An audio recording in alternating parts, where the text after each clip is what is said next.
Governor Diri, who has clinched a second term in office as the leader of the coastal state. The People's Democratic Party candidate fought off his All Progressives Congress APC counterpart Sylva and all the challenges in the race in a fiercely contested exercise on the 11th of November 2023 in the oil-rich state. Senator Dioye, who came into power in 2020, got a total of 175,196 votes, while Sylva of the APC garnered 110,108 votes. The figures meant that the PDP candidate beat his closest rival by a total of 65,088 votes. The Labour Party, who thanks Diri, scored a total of 905,000 votes to become a distant third. I'm now being joined by the Executive Governor of Bayelsa State and the winner in the Saturday governorship election in Bayelsa State, the PDP platform, Senator Diri. Thank you so much, Your Excellency, and I guess congratulations is in order for your victory. Thank you, Cheryl. Thank you for having me. Yeah, let me start by asking you, what does this victory mean to you? This victory means motivation for more work, motivation to serve the people of Bayelsa State. And this victory means freedom for the people of Bayelsa State. What is one thing that propelled you to think that you wanted to run for a second term in office, considering, of course, how you came into office and those who did not give you a chance in the first place, and those who thought that a second term might be a nightmare or a difficult road to travel on? Well, I wanted to prove those naysayers and critics wrong, that the governor was a Supreme Court made governor in the first instance, and that the governor was a political and that beyond the in Bayelsa State. And these elections, very wrong, that the governor understands the political terrain of Bayelsa, accepted by Bayelsans, supported by Bayelsans, and throughout our campaigns, it became a movement in Bayelsa State. And of course, secondly, we have started new programs, completed old programs and projects that were initiated by our predecessors back to the days of even Sylva, who couldn't even complete a unity bridge that was linking two communities in his own Nimbe local government area. So we completed most of those programs and initiated new ones, and we believe that the only way to also ensure our projects were completed is to continue with our second tenure, and more importantly, Shehu, is the peace, the security that Bayelsans have witnessed since we came into office. Interesting. Let's get into an assessment of the exercise itself. How do you see the conduct of the election from your own point of view? And I was one of those who were making a light, although, of the circumstance and the situation in Bayelsa State. Myself, someone who had covered elections severally in Bayelsa State, I know just how difficult the terrain might be, technically speaking, to traverse, and some of those local governments that could be as far as 2 hours on water to travel from here, the shores of Nigerianpolitics. Give us an understanding of what you make of the conduct of that election. Well, the conduct of the elections sincerely could be adjudged to be free, fair, and transparent. But it's a human effort, so it could not be a perfect one. There are challenges, as you rightly mentioned. You know, the terrain of our states is totally different from others. A lot of people were drawing comparisons between Bayelsa Kogi, and Imo. Thank God that you understand, and all those who have been to Bayelsa, our terrain is different from Kogi and Imo. And in terms of results, even streaming in, it is that difficult for you to move from, for instance, Yenagoa to the interior close to the Atlantic Ocean in terms of Southern Ijaw local government area, in terms of Ikeremo local government area, and even in Brass local government area. So when there was that hue and cry about delay in releasing results, those of us from the state, we understand that it was not that easy for elections to be conducted and results will stream in the way they could have, like in Imo or in Kogi. But that apart, we also had challenges. We are aware of the boat mishap, and so elections has to be conducted the following day. We had challenges of the APC kidnapping electoral officials and all of that. So a few of those challenges that had led to the delay. And I think a lot of people became very curious and suspicious about the releasing of the results and final declaration of results. But be that as it may, I believe that the electoral umpire, has done so well with all of these challenges. And I want to believe that this is one of the best elections that they have ever conducted, where the beavers have been brought into full test. And we have seen areas where beavers were bypassed and everybody was scored 0. So, for instance, the issue of Nembe Basambri, where fake results were brought in, the beavers not used, and they were very clear on that. At any area that the beavers was bypassed, it is 0. So I believe that INEC has done so well in terms of even materials movement to the rural areas. They did it a day even before the main day of 11th November. So my take is that we should score INEC high in terms of the conduct of these elections in Bayelsa State. So there are those who will say, the reason why Governor Diri will score INEC high is because he's a beneficiary of the good side of the election. There are those who ran in the race who did not win, who thought that there were manipulations in the exercise.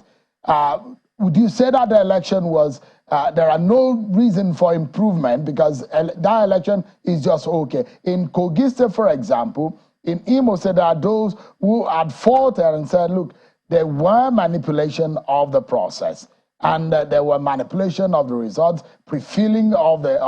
Are there no such instance or incidents in Bayelsa State based on what your agents and what your allies and aides are telling you?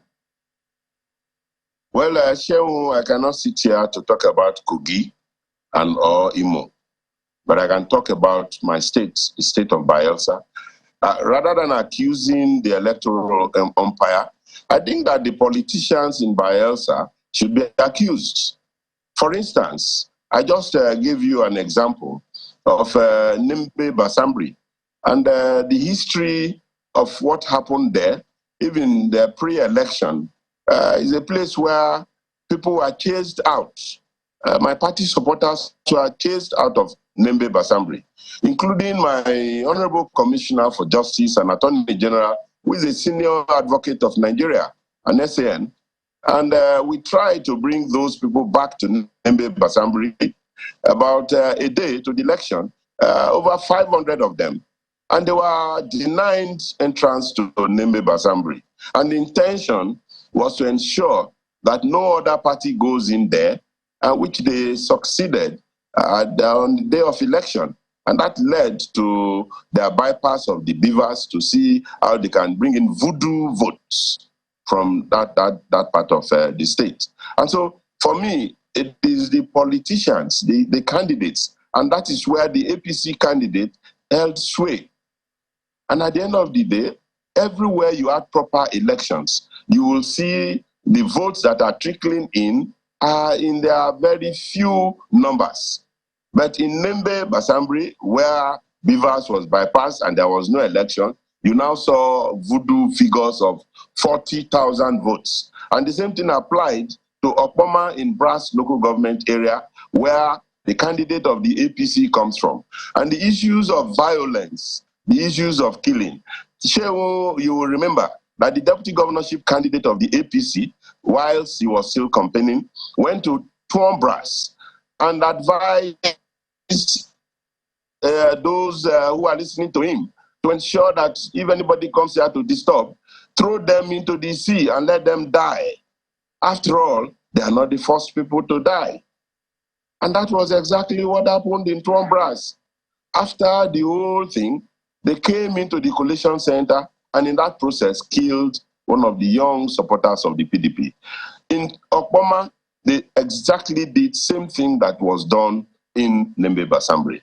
Now, when you look at one is Nembe Obolomabri, where the king is different. Proper elections took place. Check out those Obolomabri and Nembe Basambri linked up by years. And so, Shehu, the issue here is not much with the Electoral Commission, the umpire. The issue is with the character and the integrity of the kind of people I saw as my opponents in this election. Let me ask you, as a governor of Bayelsa State, even before I covered election in Bayelsa State, I've heard places like Nembe, Basambri, I've heard Southern Ijo, I've heard Kolokuma, and you know, what I heard about them were issues of violence. And that those who hear Bayelsa have never been there, and the issues of violence are the things that I heard about Bayelsa when it comes to election. Sometimes Bayelsa election is synonymous to violence. How do you help the state, for example, because now you have gotten the mandate to become the governor yet again for another 4 years? It is important to sort of clean the mess that the political class have created in your state about this issue of violence, which a lot of the times have led to the death and the killings of innocent people. How do you read the state of this kind of situation? Every time election, there's usually violence.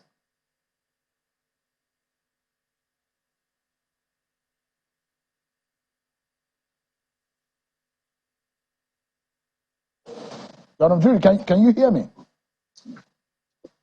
Yeah, I can hear you, though you break occasionally.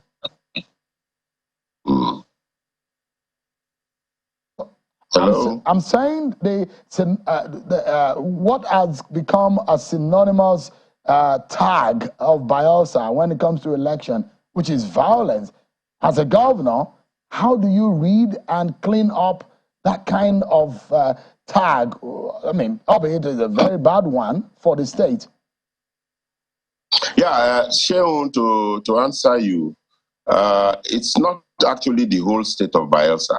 There are some red flag local government areas in the state. And part of them is in Nembe, Basambri that we have just talked about. And you also have Southern Ijo, occasionally some parts of Ekeremon local government area. But you see, the beauty of my governance since we came on board is that we started tackling these issues of violence and insecurity, not only during elections, but across the state, you know, in our daily lives.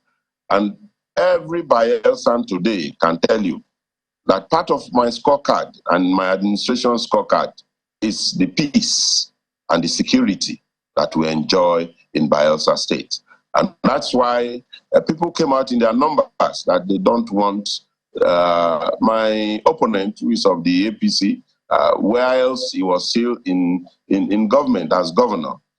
There was so much of killings, so much of violence. And so that's one. But you see, for us as a government, we thought that the issues around this is that of illiteracy, is that of ignorance, and again, that of cult wars. Is it the body language of a governor and what the governor actually tries to bring to the table is what the followers will also take. As a governor, we came heavily against cultism, kidnapping in our states. And I can tell you today, those things have been reduced to their barest minimum in Bayelsa states. People can sleep with their two eyes closed. About illiteracy and ignorance, we have also shifted policies in government from paper qualification to skills acquisition. And it means that we have to deliberately create schools that will not be based on paper qualification. And so we have established government science and technical colleges. You may have seen it whilst I was going on with my campaigns. We have been commissioning and inaugurating such schools across every local government area in Bayelsa State. Commission was even in Yenagoa. It was commissioned by Dr. Bukola Saraki, where we went in to see the various departments that have been fully equipped. And so for us, that is the way of trying to address that problem. A lot of people are talking about industrialization in the air. You don't industrialize when you don't have the capacity. And so the first thing to do is to provide the capacity. Are we engaging our young people appropriately? And so we need to educate their mindset. We need to get them involved in terms of science and technical education, so that at the end of the day, when industries come in, we are not going to get our young people who will become onlookers rather than partakers. And so I believe that those are the kind of policy changes that we have introduced to the system that is making people believe that there is hope for our state of Bayelsa. All right, let me quickly ask you, and honestly, Governor Diri, I know you're a straightforward person. Did you fear going in the race against Sylva?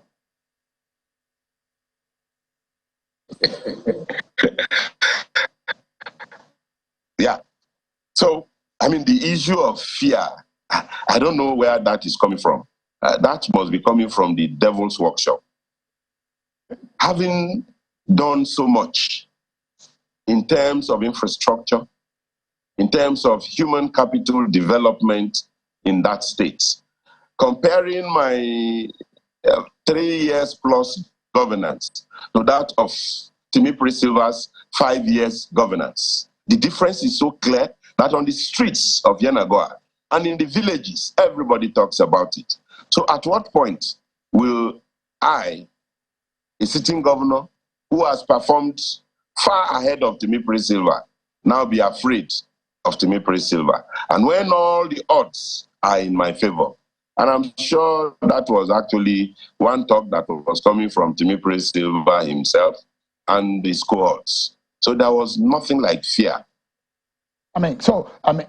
Sylva, as you know, is being in this office before you. So he's an experienced politician in all ramifications. And you also, this is not your first time of running for an election.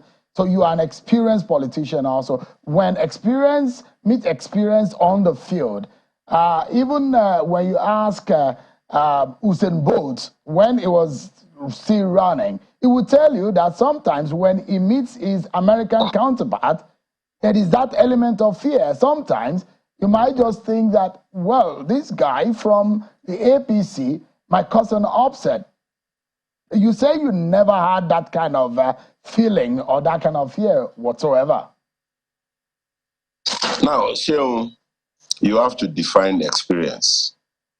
Somebody could have been on a job for as long as 30 years or 35 as our service rules will permit. And the whole of the experience he has is a negative experience. He had not contributed so much towards productivity. And somebody may have been in that same job for maybe 20 years, or maybe with 10 years and has contributed so much and decides to retire voluntarily. And now I can tell you that the experience that you are talking about in Bayelsa, they are of two opposites, diametrically opposed. We had a governor in the person of Sylva who was stoned by the people of Bayelsa State because of lack of performance. Now, you had a governor in myself who has been on the saddle for 3 years and still counting. And in my campaigns, as you could testify, you had more like a movement rather than a campaign.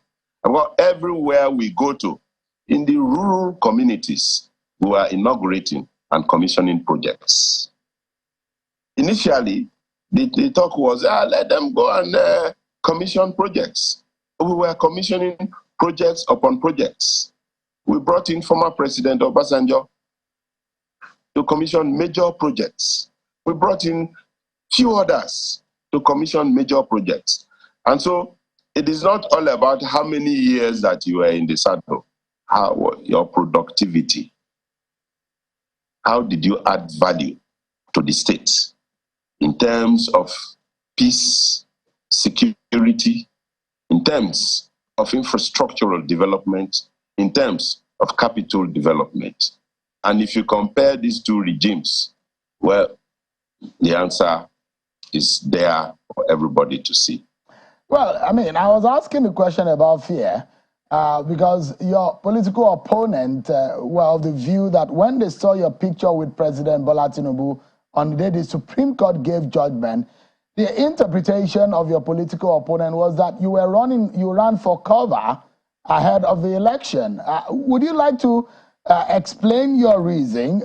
Those who think that as a governor from the PDP, amongst your counterparts in the APC, and someone who's going into an election in few days, there's only one reason that you went there, for political reason, and perhaps you are seeking cover. Is that the case? Far from that. I think that it is actually the opposite. My opponent was actually afraid that I was in the presidency. Mark you, President Bola Tinubu is not president of the All Progressive Congress. He is the president of the Federal Republic of Nigeria. Governor Diri is not governor of People's Democratic Party in Bayelsa. I am the governor of Bayelsa State. So, which follows that all parties, be it APC, PDP, Labour Party, all of them are under me in Bayelsa State. And same applies to the president. So I believe that it was actually the opposite.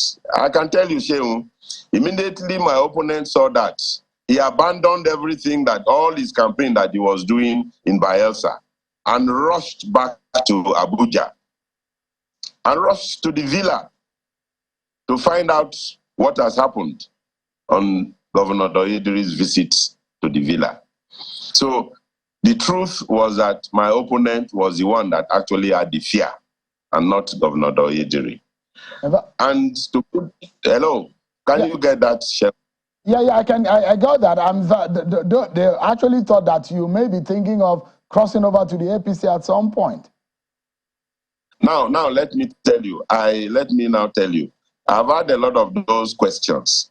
I actually visited the villa arising from an official letter that I had written to President Bola Tinubu, informing him about security situation in my state and infrastructural development in my state, particularly federal roads, where we have taken responsibility, and the need for the new federal government to partner with Bayelsa State.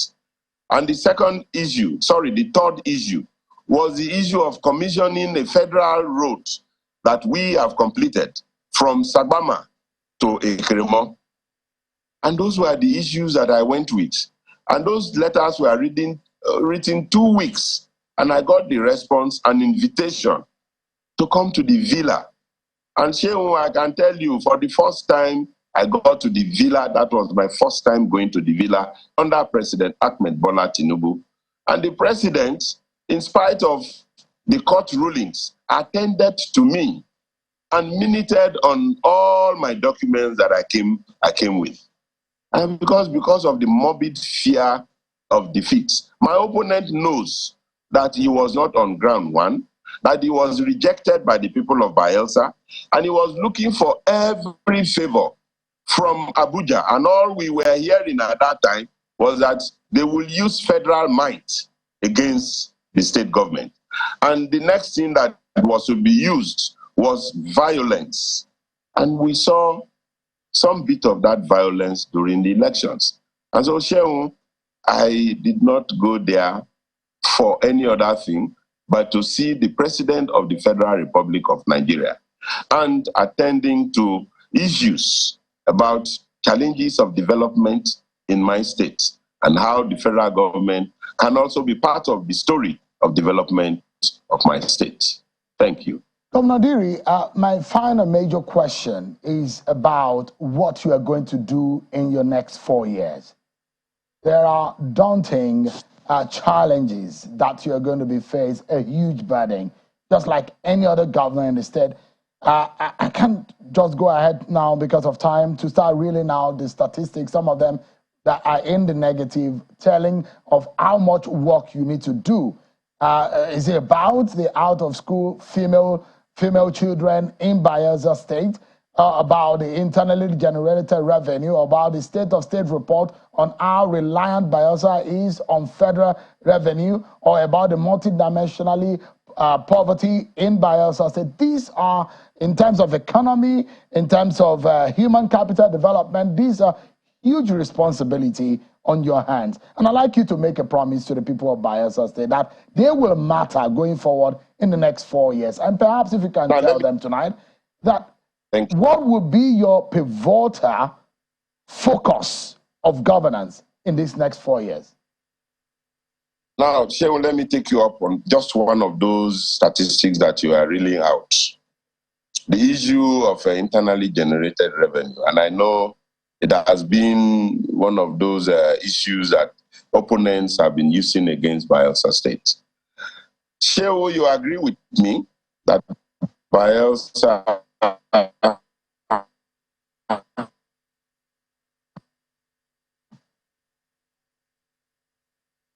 is one of those states in the Niger Delta. I hope your opponents are not behind the network glitch. But please go ahead. Not at this time. Not a good time for the network glitch. But go ahead. I think it's clear now. Okay, so you have a state that produces so much and gets so little. And now what we produce has been taken away from us. And then people are talking about internally generated revenue. Please, I beg of you and the federal government that we should be allowed to have our oil and gas under our arms so that we will pay to the federal government. And whether you will still come with this story of Bayelsa not have internally generated revenue, our resources have been misappropriated, have been taken away from us. Well, be that as it may, we also have our plans. We are not looking at oil and gas alone now. Yes, we cannot stop looking at oil and gas because it is on our land, and we'll continue to cry. We will continue to tell the revenues have been used in the Federal Republic of Nigeria against the states that produce oil and gas. But we will also look away from oil and gas to see other areas of economic endowments and what we can do to also add to our internally generated revenue. For instance, we are going to look more into tourism because we have a lot of tourist potentials. And I believe that if we create the right environment which we have done for this past 4 years, and sustain the peace in the state. It will attract some investors into our state, because no state will want to come into no investor will want to come into a state where we are always ranked as a state of violence, and a state where your investments cannot be secured. And so we are going to look into different areas of economic activity. In fact, part of what is our program was that we were to hold an economic summit, and that economic summit will throw up a lot for us in the next 4 years. Thank you so much indeed, Governor Diri. But I just have 10 seconds with you, and I'd like to ask you, would you be extending a hand of friendship and to your opponent, major opponent, Sylva? I will extend my hands of friendship to all those who contested with me. Mark you, my maxim is that where they bring darkness, we give them and show them lights. Where they bring hatred, we give them and show them love. That has been my maxim from day one. But specifically, will you be reaching out to Sylva? Now, I will also not reach out to murderers. I will not reach out to very violent people. But I'm talking about Sylva, Governor Diri. There must be a mindset. There must be a mindset to move away from the violence and the murdering attitude of Sylva and those who are around him.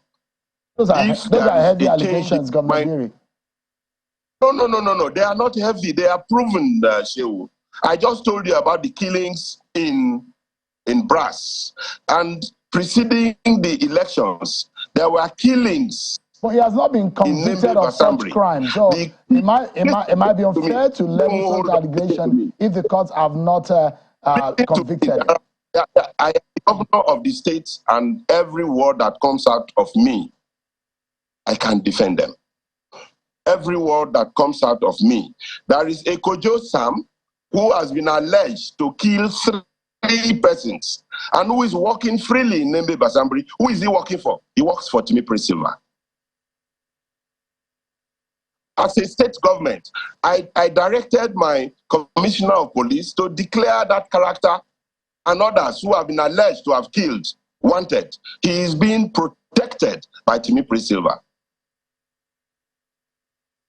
Well, Governor Diri, I wish you and your states the very much peace that your people need, and the millions of the residents and citizens of that state. And I wish you the very best in your new term. It's good to talk to you. Thank you so much indeed for your time tonight.